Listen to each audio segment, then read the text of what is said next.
As you look at the 16 chapters that comprise Paul's letter to the Romans, the first 11 chapters are, if you will, Paul's theology. He's describing his theology to the church in Rome, kind of saying, this is what I believe about God and grace and salvation and Christ and righteousness and justification and all these sorts of things. So he spends 11 chapters on theology. And in chapter 12, you get to the application. You get to what I like to think of in my own mind when I'm working on sermons as the so what? What difference does all this theology make?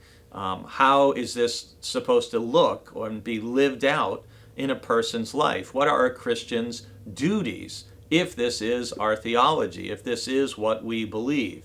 And that's what Paul turns to in chapters 12, 13, 14, 15.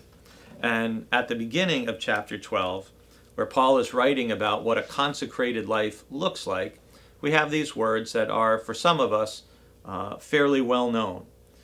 Do not be conformed to this world, but be transformed by the renewal of your minds, so that you may discern what is the will of God, what is good and acceptable and perfect. This is a really important verse. First of all, Paul is saying at the beginning of chapter 12 that we're to present our bodies to God as a living sacrifice, which is our spiritual worship. So, the days of, throwing a pigeon, or killing an ox or something and saying, here's my sacrifice and now I'll just go on my merry way, those days are long over because of the death of Christ on the cross. You and I now are to be a living sacrifice by how we live our lives. We're to lay ourselves, if you will, on the altar of God. And that transformation begins with the renewing of our minds. It's thinking God's thoughts. It's not thinking the thoughts of the world. It's not thinking the thoughts of people on the cable channel that you watch, or the radio station that you listen to, or the blogs that you read. It's renewing our minds through thinking God's thoughts so we may discern the will of God. There's a very long and profound article in a journal called The Atlantic in the June edition about what is going on in the evangelical church in America.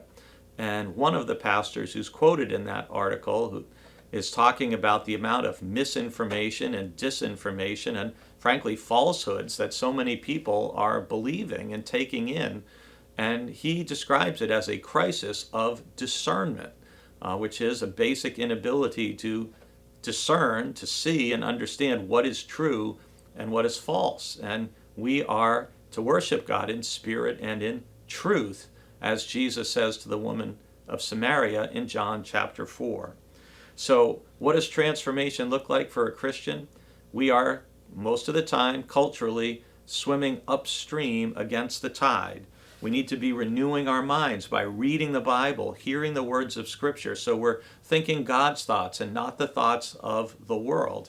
And we need to discern well what is the will of God, because God's will is good and acceptable and perfect. And that's the center of God's will, where you and I want to live our lives.